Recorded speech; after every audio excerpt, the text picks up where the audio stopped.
Thanks for listening to the Swearing In podcast, where you'll hear the origin stories of those who chose to serve. So ground your gear, take a seat, and listen up. The Swearing In podcast starts right now.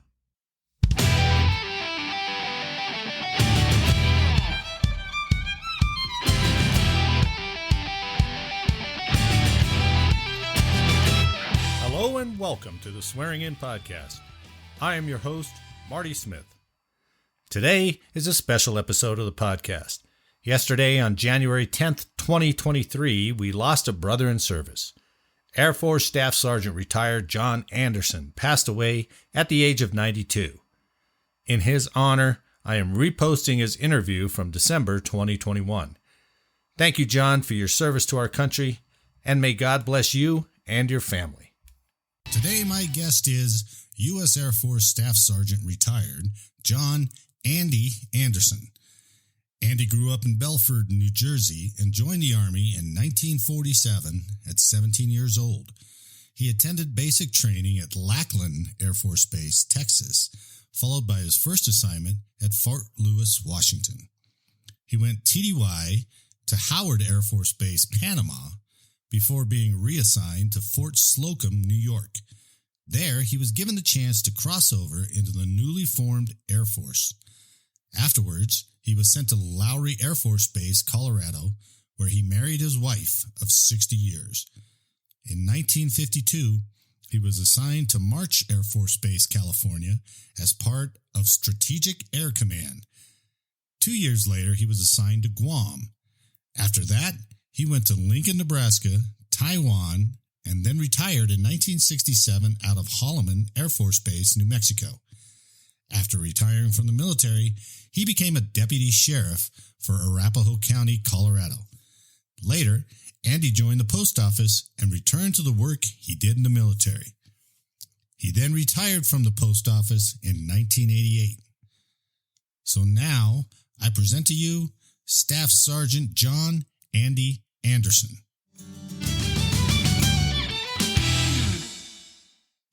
Today I'm joined by retired Staff Sergeant John Anderson from the United States Air Force. John, thanks for speaking with me today. I appreciate it.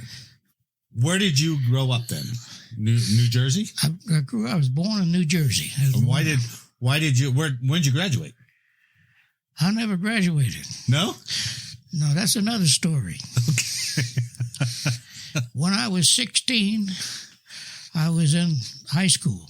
Okay. We had an ex-Marine captain, was our teacher. Uh-oh. He called me a son of a bitch, and I hauled off and hit him one time. Oh, no. Set him right on his butt. Really? And, of course, the kids all started hollering, and the Sure. principal came in, and he got fired. I lost my education in the state of New Jersey. They kicked you out? They kicked me out of school. I couldn't go back nowhere. What year was that? Do you remember? Yeah, in 46. 46. Wow. Yeah. It's a good punch, though. Oh, yeah. I only hit him one time. I couldn't believe it. Here's this guy as an ex-captain in the Marine Corps. Yeah. Yeah, good. And he wasn't no little sucker either. The kids they thought that was great. Sure, because they're not the ones getting kicked out of school. Right, yeah, So, now you're out of school. I'm out of school, and I was working on a farm. Okay. Because that's what I really liked to do back in those days. What part of New Jersey was that? In Belford. Belford. Yeah. All right. I worked there for,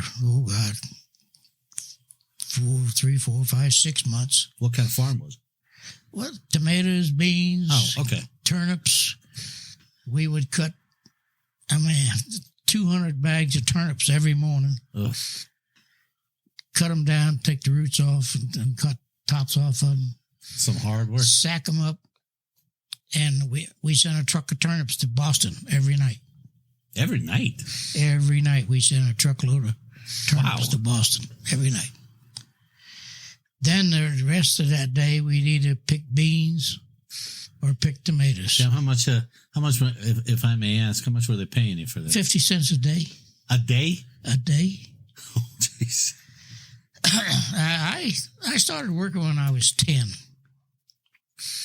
And I was pumping gas and stocking shelves in a store like 7-Eleven is now. Right. We didn't have very many of those back in those days. They make you wear the little hat and everything? No, we didn't have anything like that. Okay.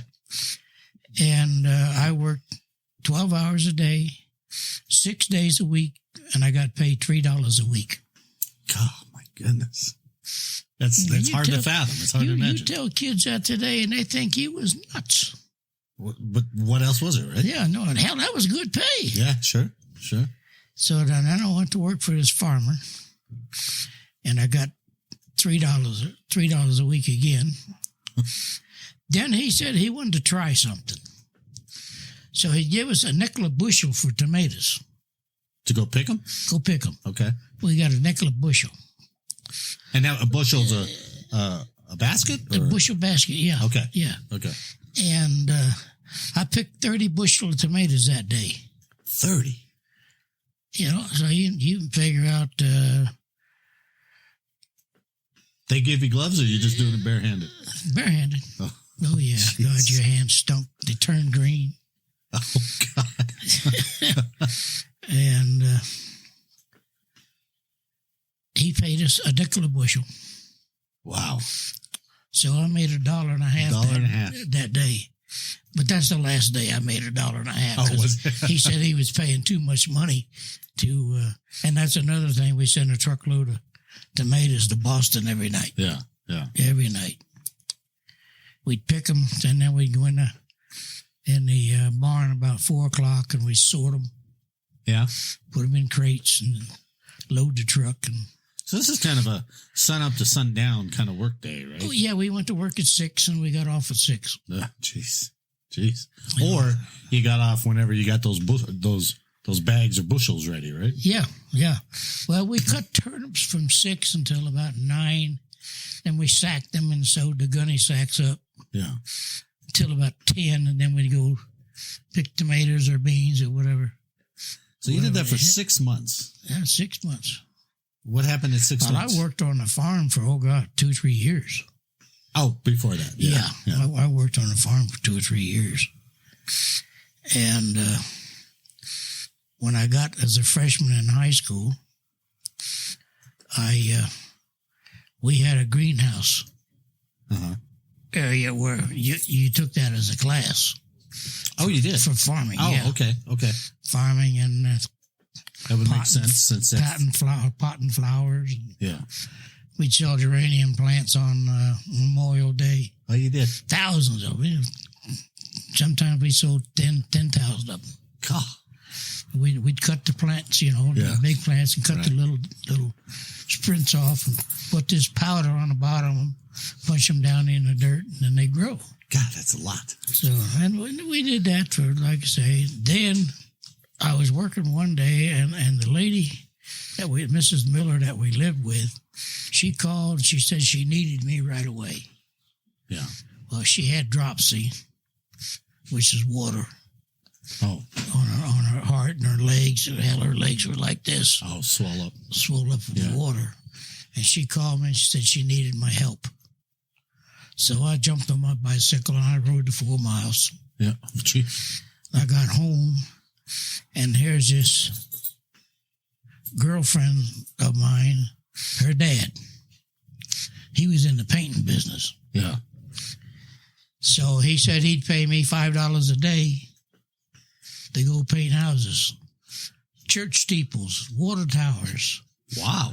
And shit like this, That's quite a step up in pay. Oh, yeah. God, yeah. That was $5 a day. That was $30 a week. That's better than $3 a week, right?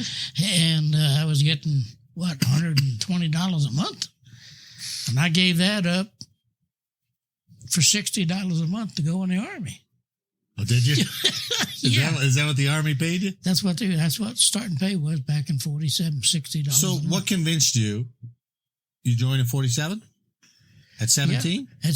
Yeah. I didn't figure I was going anywhere working on a farm. Sure. Or painting houses either. Painting, that was a hell of a job. Yeah. So I said, well, shit. there wasn't no jobs because all the guys coming back from World War II, Oh, yeah. they were taking all the jobs and all the money, Right. So I said, the hell, I might as well just join the Army. Yeah. So I got up to New York and I took my physical. But then I had to go back down to Red Bank, New Jersey, where the social worker lived, because I was only 17. That's right. You had to have somebody sign for you. That's right.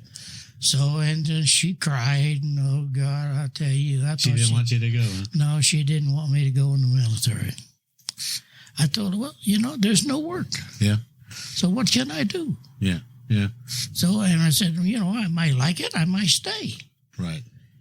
And so she signed the paperwork. And you were under the social worker. Yeah. Because your parents had passed. Yeah, already, they passed. Right? So. Back in, my dad was killed in a car accident in 1931. And my mother died. And my other younger brother died in the end of 1932. And my mother died in 1933. Wow. Jeez. So I've been an orphan all my life. Yeah. Yeah. And so that's why the social worker was signing for you to go in. Yeah. She had to sign for me because she was the only one that could. Okay. So I went in the Army. Where was your basic training at? I took it. Basic training was at the Lackland Air Force Base. Lackland? Lackland, yeah. And hell, we was all in the Army. Oh, yeah. Yeah, and I thought, now what the hell are we doing here? Yeah. Should have went to Fort Dix. It was closest. Yeah. Got done with basic training. Mrs. Miller had passed away, so I went home for her funeral. And in the meantime, I was picked to go to radio school because I didn't get there on time. I lost out on school. Oh. So I got sent up to Fort Washington, Fort Lewis, and I was put in the motor pool as a dispatcher and whatnot, Yeah, you weren't a mechanic, Yeah, right? I was a young kid, 17 years old. I didn't know shit. Wow, you went from Jersey down to Texas, then up to Washington. Washington. I was there 6 months. 5 months because I left. Was that for training? No, that was my duty assignment. So it was like 48 when you were up there? Yeah, 47. 47 still? Well, I got up there in December of 47. Okay. And I left in May of 48. Now, where'd you go to? Panama. Panama. I had a good job there. Hell, making all the vehicles and flight line vehicles, cleat tracks and all that stuff. Oh, yeah? I did all the paperwork to make sure they had their maintenance and all this and that, Yeah. That was a good job. Did we have an outpost down there? We had... was there a fort or... Oh, yeah, we had Howard Air Force Base was a fighter base. We had Fort Clayton was a hospital. Okay. Then we had a Marine base in Panama and a Navy base. Yeah. On the East Coast and on the West Coast. Where'd they put you guys up at? We were stationed, we lived at Howard Air Force Base. Oh, you did? Okay. Not bad accommodations, I guess. Oh, no. We used to go to town every night. And here I am, 17-year-old smartass. And that's when I got into boxing. Well, that was the thing back then, though, right? That was boxing. Well, it was comical.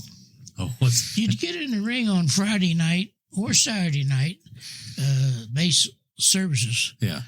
Put on boxing matches. Sure. Now, if you won, you got $6. Oh, yeah? If you lost, you got $3. Huh. So the guy either beat the shit out of you or you beat the shit out of him, and then you join at $9 and go get drunk. That's not a bad deal.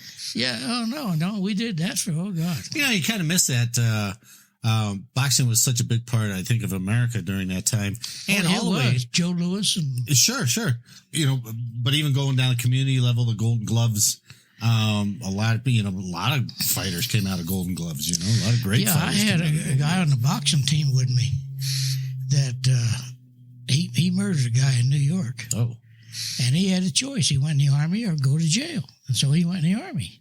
But he could box. He was a heavyweight, Golden Glove heavyweight champion of New York. Wow. Back in 47. Did you learn anything from him? Oh, yeah. Learned a lot. Really? Oh, yeah. I got the first fight I had, I hit the guy twice and broke his jaw. Ooh. Second fight I had, I hit the guy 3 times and broke 2 ribs. Oh, Then I got where I was scared to hit somebody. really? So I'd hit him right in here. Oh, yeah? I won the first 6 fights, and then this guy from Puerto Rico, Yeah. Army guy, they brought their boxing team over there, and he beat the living shit out of me. Really? Is Well, he fast? Or? I played baseball, too. Yeah. I was a catcher. Yeah. And I got hit in the right eye when the guy swung all the way around and the ball came and hit me in the eye. Yeah. And I got where I was losing my sight.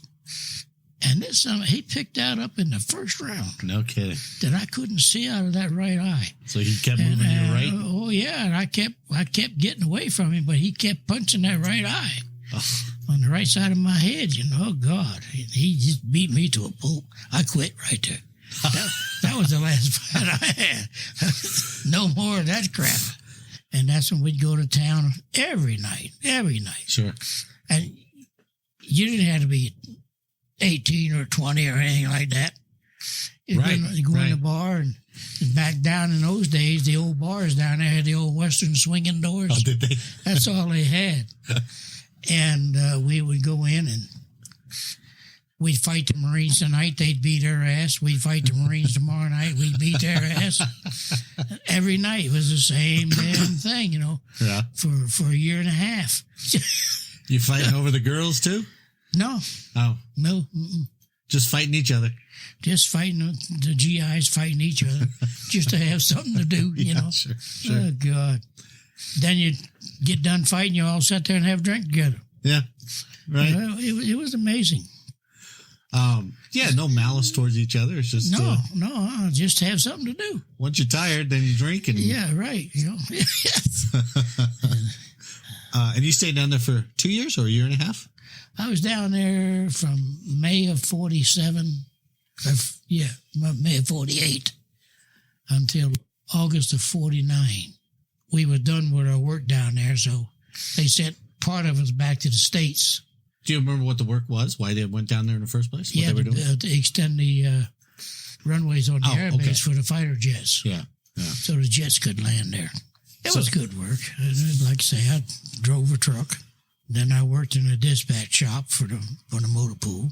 That's not bad. No, it was good inside work. That's when I started working in behind the desk.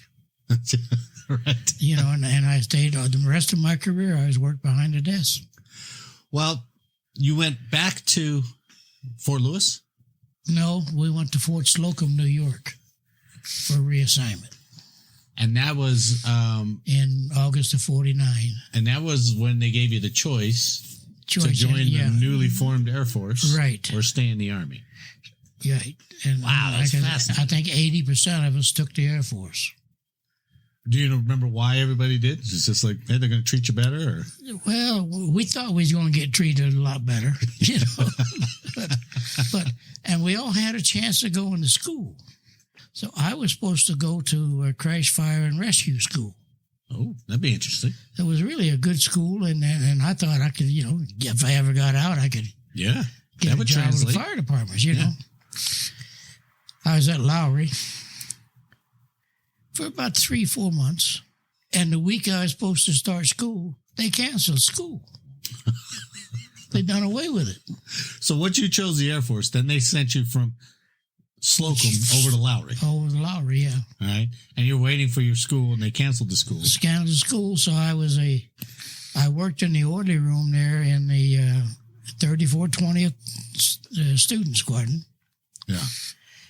And when they closed the school, the base put me in there permanently. Oh, that's just your job now. That was my job. I took care of the duty roster and then a whole bunch of other crap. Yeah. Checking the barracks out and all this and that. Administrative guy. Yeah. And I made corporal. Okay.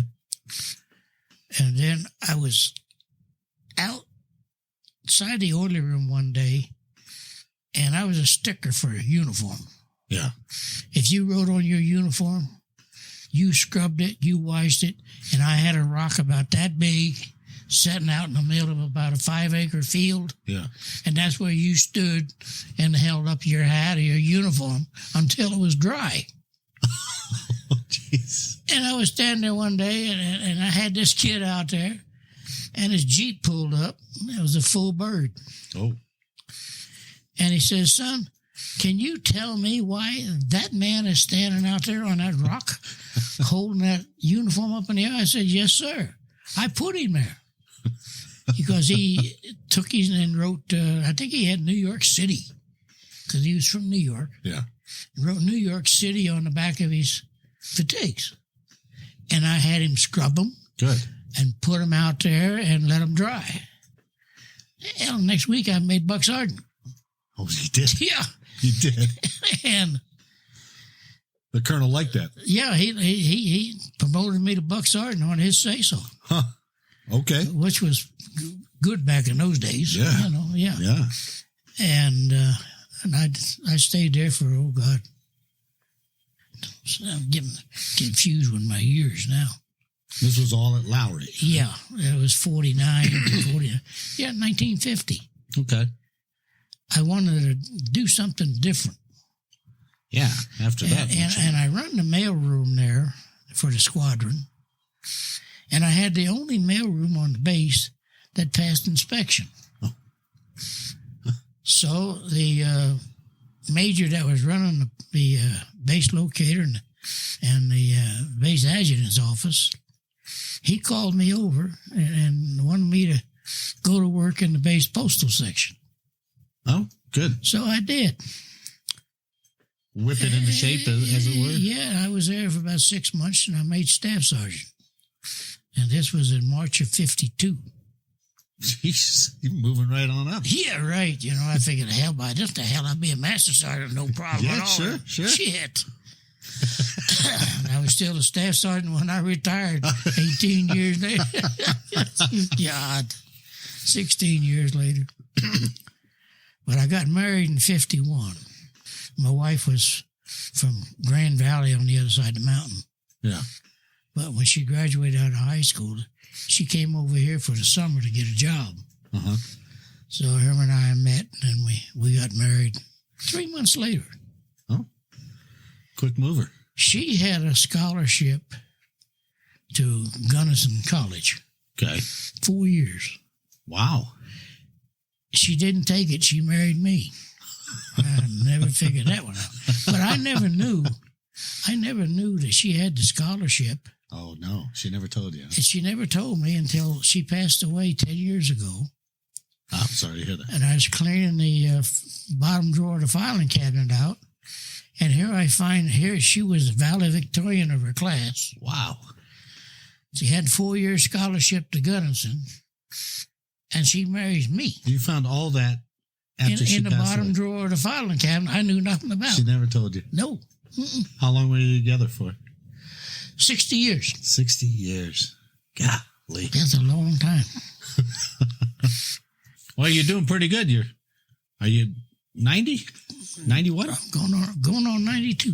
92. Yeah. So let's see, 4 or 5 months ago I turned 91. Happy birthday, late birthday. Yeah. Yeah.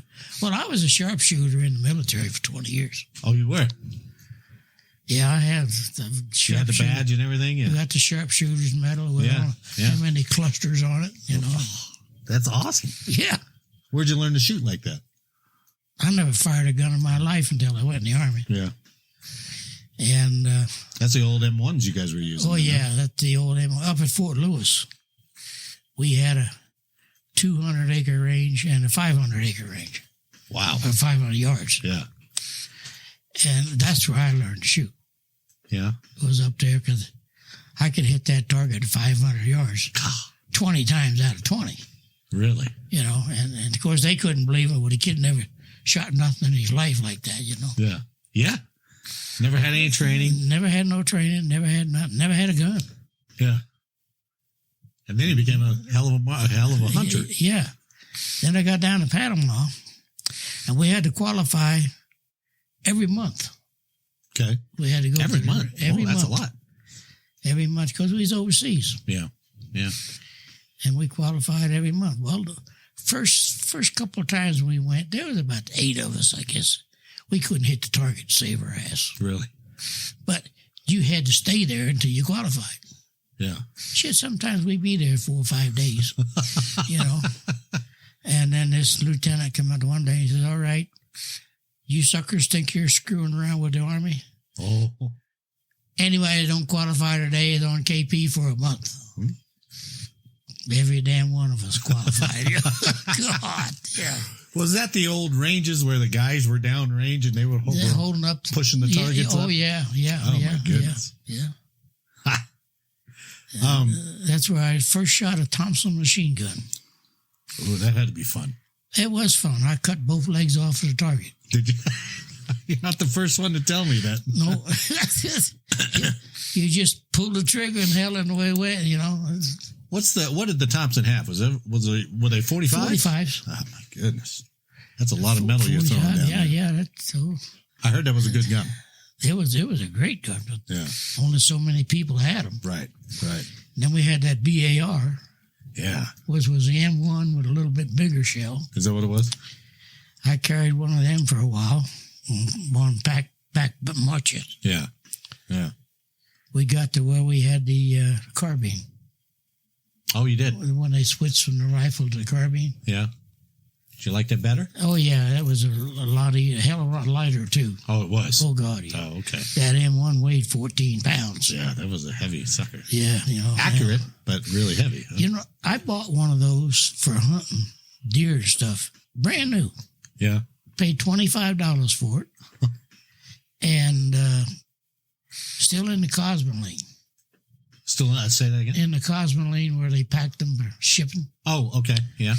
It was still in that. It took my brother-in-law and I a week to clean that damn thing up so you could shoot it. Yeah. Yes. I had a 300 Winchester. Oh, good. Which was a hell of a good gun for old reliable, right? Hell, I shot an elk at 800 yards. Oh. With that damn gun. Really? Yeah. Did you use your windage on that? Did you aim way above it? Yeah, and I had my sight set perfect for windage. Oh, you did? It was amazing. God, what a shot. When did you leave Lowry? In November of 1954. No, 52. 52? Yeah, okay. So I was stationed there for 3 years. And they gave you orders to? March Field out in California. Oh, you went to March? I went to March Field. That was my first duty assignment in SAC. Oh, you're in Strategic Air Command now. When SAC double-checked all the damn people they wanted, they took 3 of us out of the post office there at Lowry and sent us out to March Field. Oh, they did? Yeah. Another staff sergeant and a corporal. Huh. And when you once got into SAC, you were there. Apparently, like you told me, yeah. Yeah, right. And then when I got my postal AFSC back, I wasn't authorized anywhere but overseas. Oh, you weren't, really? So I told the wife, I said, we'll be gone out of here in 90 days, I can guarantee you. Yeah. We was gone in 60. Out of March? Out of Lowry. Oh, once you got that, and then they sent you to March. I went to March, and then in 53, I went to England with the bomber outfit. Wow. For rotation. How long did you stay out there? We was there 90 days. Oh, okay. So just I came back in March of 54. And in May of 54, I was on my way to Guam. Guam? Which was a SAC base. Yeah. We had the bombers would fly in there and spend 90 days. Yeah. That's where they bombed Korea out of. Was Guam. Oh, okay. Well, they bombed Vietnam too out of Guam. Yeah. And first day I reported in there, we had B-50s on the base. And I was riding in a Jeep. They picked me up at the Agana Naval Station. That's where we had to land. Okay. And was in a Jeep, and I seen this airplane taking off. Yeah. And all of a sudden, it was nowhere. Huh? Well, where the runway was like this and straight down 500 feet. That was it. You like flying off the island. When you took off and you hit that downdraft, them damn airplanes went down. Oh my God! And they drop 100 feet sometimes. Yeah. Then pretty soon here they come, pull them back up. That got to take some getting used to. I suppose. Then we had the B-36s that were there. Yeah. Yeah. That was a big damn airplane.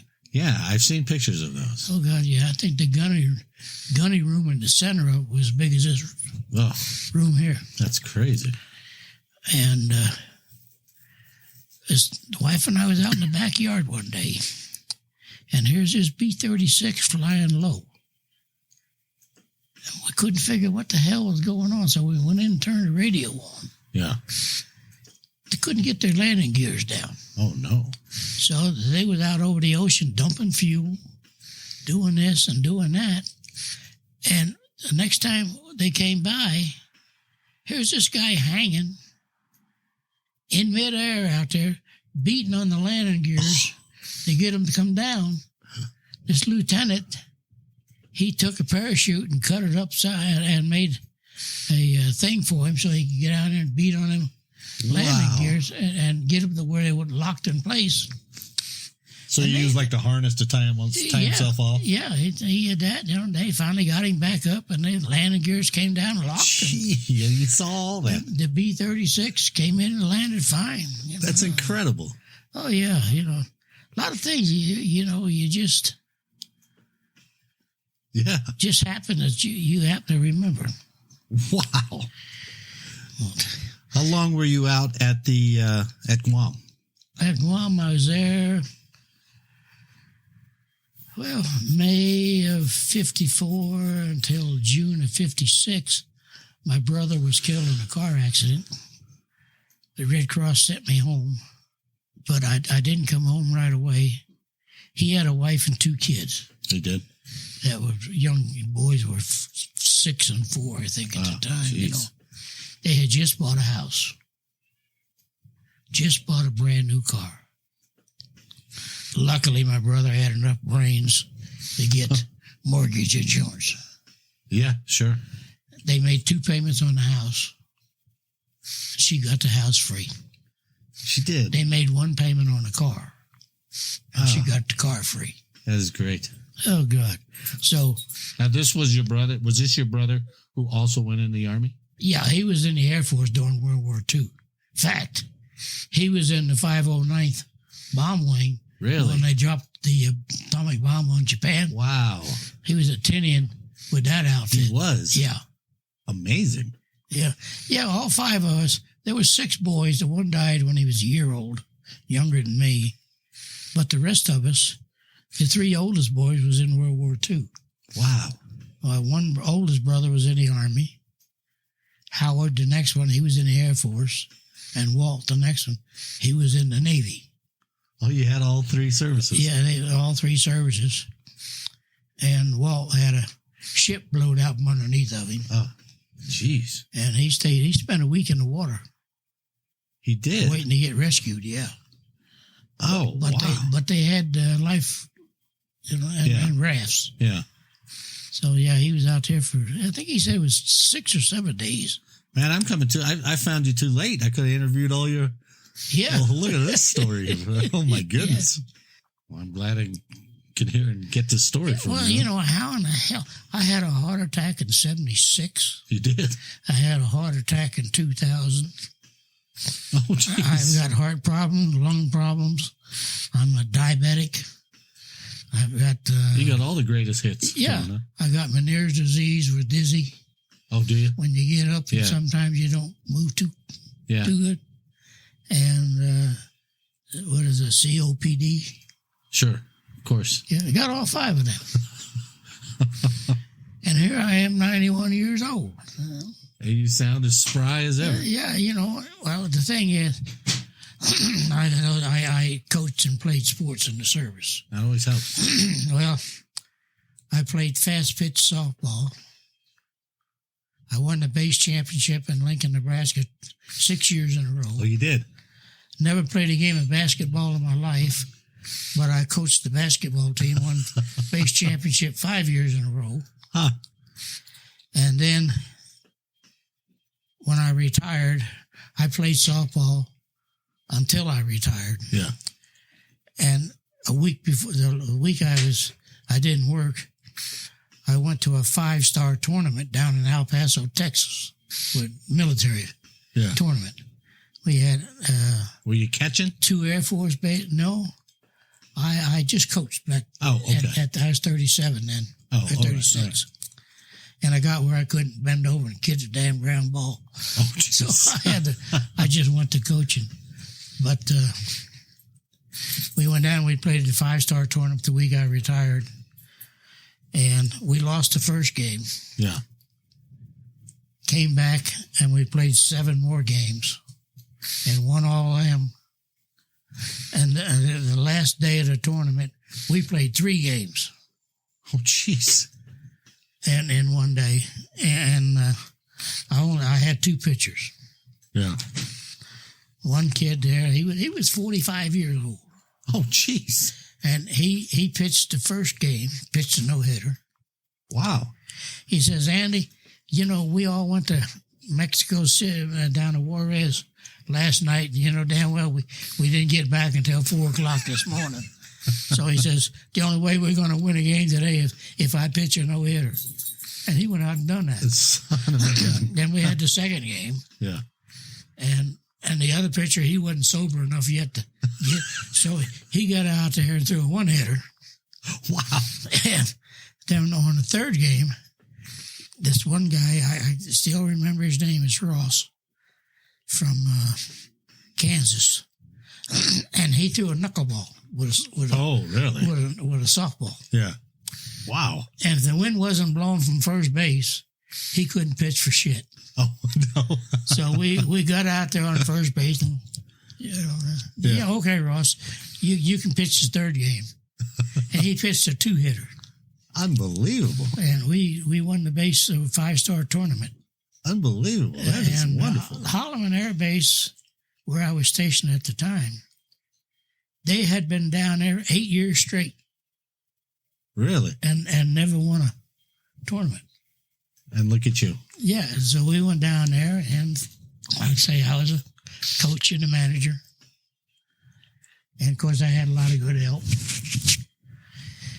And came back, we had a trophy about that goddamn Did you really? high. Yeah. And you were still in, right? yeah, I was still in. I retired 4 days later. Oh, you did? And what I wanted to do is I wanted them to postpone my retirement because we had the Systems Command softball tournament up at Albuquerque. They weren't going to let you No, they coach wouldn't, it if so you I had to retire. Oh. But they went up there and they won that. But we took this trophy and put it on the boss's desk. Yeah. He was a GS 16, 17, Wow. something like that. Wow. Big guy. And it was comical. The day I met him, Yeah. I was a chief clerk in the orderly room for the squadron, Okay. the headquarters squadron. And the guy that was with me there, he made tech and I didn't. Huh. So I got transferred to personal services. And I went down there and talked to this civilian down there, you know. And he says, well, do you have any problems with anybody? Yeah, he says, you know, I hate feather merchants. Feather merchants. Yeah, that was him. Any civilian, you know. Yeah. So he said, well, we got a staff conference here over at the gym in about 30 minutes, and you're going with me. And he introduced me, and he says, the first thing out of his mouth, he says, none of you want to shit with this man, because right out of the first thing he told me was he hated feather merchants.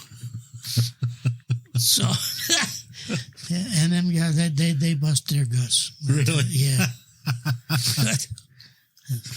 But you couldn't get tech out of it. No, I couldn't get tech out of it. I rearranged his whole damn office. Yeah. I rearranged how they paid their bills. I went in there and and they had bills that hadn't been paid for 2 years. What? Really? And nobody knew what the hell happened to them. So they were just dying for your competency. They just and they had a master sergeant running that job. It was a master sergeant's job. Wow. And I said, I made up different logs and different forms and this and that. And they restarted all new purchase orders. You know, if you buy anything in the service, you had to put a purchase order in. That's right. And I run the one for personnel services, and I started to log with that.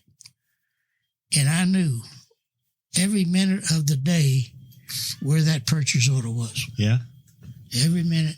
And then I knew every minute when I put them in the mail to pay the company. Yeah, yeah.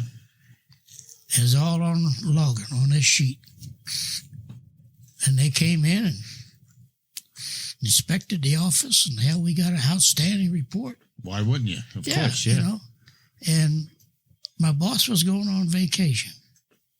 And this is why I retired. My boss was going on vacation. He called me in. He says, Andy, I don't want you to say a damn word to nobody about this, but I seen the promotion roster, and you're on it. Oh. I said, oh, great, boss. I sure thank you for even putting me in. Sure. And the day promotions came out, we all used to go to the NCO club and sit and drink coffee. Yeah. Eat donuts or whatever the hell we did, you know. Oh, of course. And then they would call all of the people who got promoted up to headquarters. Okay. Well, they called all the staff sergeants up there but me. Oh. And I couldn't figure out what the hell happened. And this other master sergeant in the personnel that I knew, he went in and checked the roster. Says, Andy, you're not on that roster no more. Oh, no. So what the hell? The guy called you. Yeah. How in the hell can that be? If I was on the list when it came to the base, how could I get off of it? Yeah. Nobody could answer that question.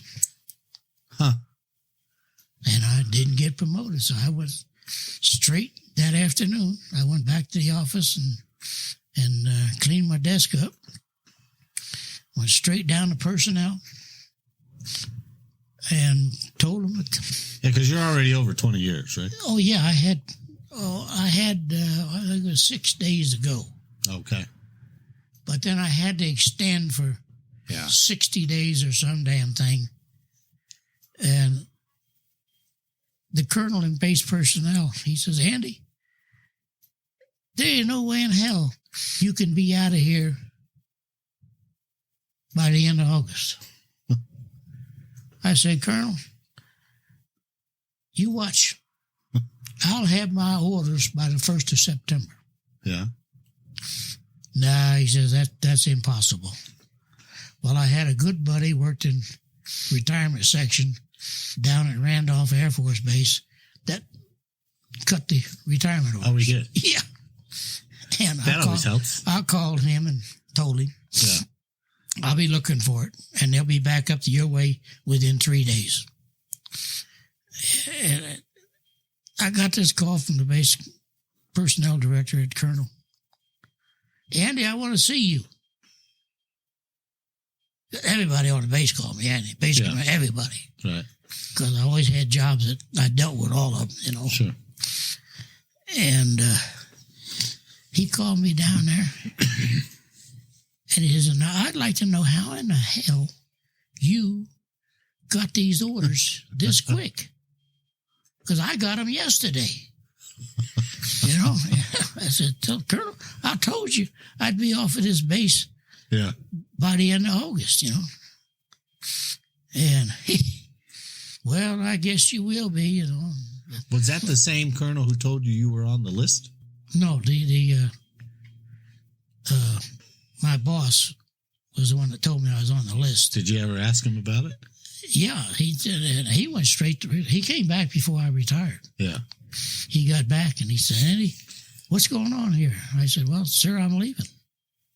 "Why are you leaving?" I said, "Well, promotion list came out and I wasn't on it. Yeah. And I ain't wasting no more of my life. I've got 20 years in, so I'm not wasting no more of my life Yeah. to wait around here to get promoted." Right. So he said, "Well, I wish you wouldn't do that." And he said, "Now, your job is going to be changed to a GS, what was it, 12 or something like that. Yeah. And I want you to stay here and take it." Well, back in those days, they had some weird rules. Oh, yeah. You had to be out 6 months as a retiree before you could take a civil service job. Okay. This is 67? 67, yeah. Okay. Mm-hmm. I came back and I retired. I left the base on the 15th of August. Okay. I had 68 days of leave coming, Oh, nice. and I took every damn day of it. And Now, you retired out of Nebraska, right? No, Alamogordo, New Mexico. Oh, see, we missed a few bases in there, didn't we? Yeah, So from Guam, where'd you go from Guam? Guam, I went to Lincoln. And then Okay. from Lincoln, I went to Taiwan. Taiwan. I was in charge of 8 APOs Wow. as a master sergeant, as a staff As a sergeant. staff sergeant. Yeah. I was in Was charge. that unaccompanied? Your I wife? had did your tech wife go with you? sergeants working for me. Did you really? I couldn't, This was when Vietnam was really getting going. Yeah. We had 250 people in Saigon in the post office. Wow. We had 4 people of the 250 that had postal experience. Oh, jeez. So I had set up in writing a training program for kids to get their AFSCs, Yeah. and this and that. And I sent it to squadron headquarters. And the group headquarters was 1st Air Postal Group in Hawaii. They sent it to that. And I get a call from this colonel in Hawaii Uh-huh. wanting me to go to Vietnam and teach school. Oh. Yeah. I says, we got an operations NCO over in Okinawa that he's supposed to know more than I do. So why don't he go Sure. instead of me? He says, well, this guy is an idiot. I said, well, I can believe that. I've dealt with him, And I said, well, I guess if I have to, I have to. But I came down with pneumonia the day I was supposed to leave. And I was at the Navy hospital there on Taiwan, out of Taipei there. Lieutenant Commander, I guess he was. He says, no, son, you're not going anywhere. Right. You're not going anywhere. You got pneumonia. If I send anything with you, I'll send you home. Because your wife can do the same thing for you that we can. You lay in bed and do nothing. Yeah, your wife's in the company. You Yeah, went there, right? yeah, she She did. her and the kids, we all flew over together Okay. and flew back together Okay. first time. She joined me on Guam too. But, She did. Okay. Yeah, but we were 6 months apart there. Yeah. She had 2 overseas assignments too. One thing that really tickled me, I was in my office up on Shilinko Air Base. It was out on top of a mountain. Yeah. It was a communications base. Where was that at? And Shilinko was in Taiwan, Okay. just right outside of Taipei. And I was up there as the AFPC, which is the Air Force Postal Clerk. Yeah. Yeah, I was up there 6 months, I think. And I was sitting there at my desk there one day, and here come this OSI guy. And you know what the OSI was? Yeah. Yeah. Yeah, the investigators. He says, Sarge, I have to talk to you. He says, do you have a son by the name of Howard? I said, yeah, he's about 12 years old. He says, yeah, but don't matter how old he is for what he did. Oh, jeez. And I said, well, what's the problem? Yeah. He says, well, I'm waiting for this master sergeant to come over because his boy's involved too. Oh, no. And Madam Chiang Kai-shek's sister, now she was a president's wife. Chiang Kai-shek? Yeah. Wow. And her sister lived behind us over there in Taiwan. And these two boys took a BB gun and shot the windows in their house. Oh, jeez. And, of course, the OSI, they picked the kids up right away. Sure. So the OSI guy says, you know, I have been in this service for 25 years, and I ain't never heard of anything like this, you know. And, of course, we told him right there and then, Master Sergeant and I both said, well, hell, we'll pay for any damages that was done, you know. Of course. And went over and talked to the lady that was involved, him and I, and said, now, if she has work that these boys can do, we'll have them do work. But we want to pay you for all the windows they broke. Yeah. No, she says, no, boys will be boys.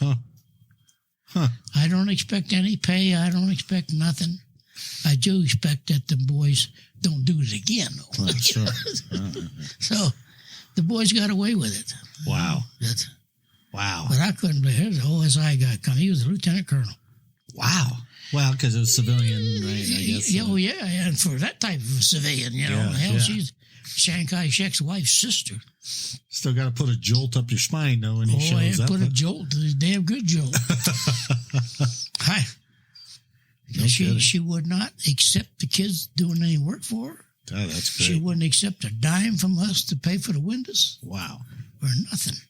That's the only time I really had any problems with the kids. How long did you stay there at Taipei?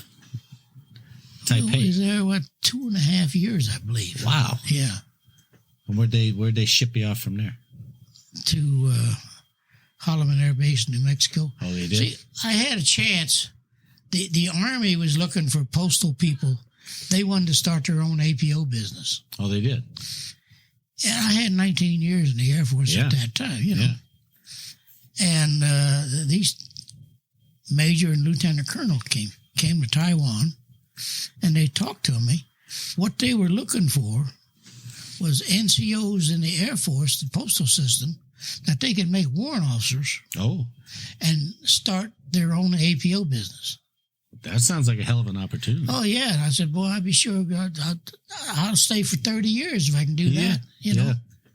And they put that down on the paper, and they went back. And about a month later, they called me and says, Andy, we just, you've got too many years in, and we think that you'll make warrant officer and then retire. I said, I told you at the time. Hell, that's the best rank in the damn service. Sure. Yeah. And if I could get a warrant officer, hell, I'd stay for 30 years. Yeah. You know. Well, the people that's running the system, they don't believe that. I was like, well, I'll just retire. Was Holloman your last duty assignment? Holloman was my last duty station. And that's where I was the head clerk in the orderly room. As a staff sergeant? As a staff sergeant under the first sergeant, which was a tech sergeant position. Yeah. And that's why they put me there. Yeah. So, because they thought I'd make tech too. But, and the first sergeant and I, we got along pretty damn good. I made a few changes and this and that. Then this other guy made staff sergeant, so they had to do it. I went to the door. Yeah. And that's when I got in personal services. Yeah. Guys, I had the hobby shop, the ceramic shop, the service club, the financial part of personal services, and all that. I had all that under me. Wow. The gym and all that. Then I coached the base softball team. And retired with a giant trophy. That's not too bad. Yep. So what do you think, looking back at your military career, did you do it again? Seemed to have treated you pretty well. With some exceptions in there, of course. Well, yeah, the one thing I really had regrets on was back in 66, 67, discipline. What's that? Discipline was going down. Hell, I had an airman. Could you tell the change? I had an airman second class that couldn't make it to work to save his ass 7 days a week. Yeah. So I put him on 2 weeks extra duty. Okay. Well, hell, I was in more trouble than he was. Because you did that to him? Because I did. He was the Mexican kid. Oh. Yeah. And I put him on 2 weeks extra duty. Yeah. And I was in more trouble than he was. And you could see that changing in the command. Yeah. I just... Interesting. I had a whack, or an officer, female, as my boss for a couple of years. And you ain't never heard such language coming out of her in your life. Really? She was in a Badetan death march. What? Really? Yeah, really. And she had, I think she had 29, 30 years in the service. Unbelievable. When I worked for her. Yeah. And I had this major come in one time, and he wanted his mail. And normally, I held it until they came on base. Yeah. But he had so damn much of it, I sent it down to the squadron where he was going to be. Okay. And he started hollering and cussing at me. I said, whoa, Major, whoa. Just a minute. I've got somebody here on the phone. And I called his major up. You send that son of a bitch up to me. Is that what she said? Yeah. And he came back about an hour later, apologized like all hell. I don't want to ever see that lady in my life again. Because she didn't hold back nothing. Yeah. She was something else, but she finally retired and died. Wow. She was in a Bataan death march. Wow. That's and you have to respect somebody like Heck that. Yeah. And she was in pretty good health, I guess, when she got done with that. That she went ahead and stayed in. A lot of them got out. So she became a prisoner of war, I guess? Yeah. Wow. Yeah, over at Corregidor. Unbelievable. She was in the Army back in those days. Yeah. Well, like you said, she was a WAC, right? Yeah. The Women's Army Corps? Yeah. She was a hell of a lady. And like I say, the December 7th of 1941, I was 11 and my brother was 12, and we was in the pool hall playing pool. When they got attacked. When they got attacked, and they came over the radio. How old, tell me again, how old were you and how far away were you when the Hindenburg went off? Well, it was about 2 miles away from that. Golly. And that was, I lived in Lakewood. At that home that had 30 kids. Jeez. Yes, we lived there, and we never could figure it out. But then it came out in the newspaper. Yeah. What it was, You knew something had happened, right? We knew something had happened because it shook the windows in the house. Oh, it did? Oh, yeah. Wow. I mean, that thing made a hell of a racket. Yeah. I don't think I'll ever forget it.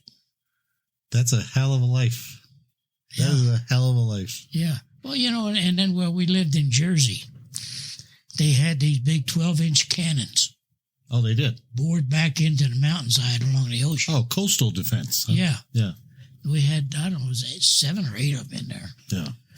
And once a year, they'd fire them just to make sure they fired. Right.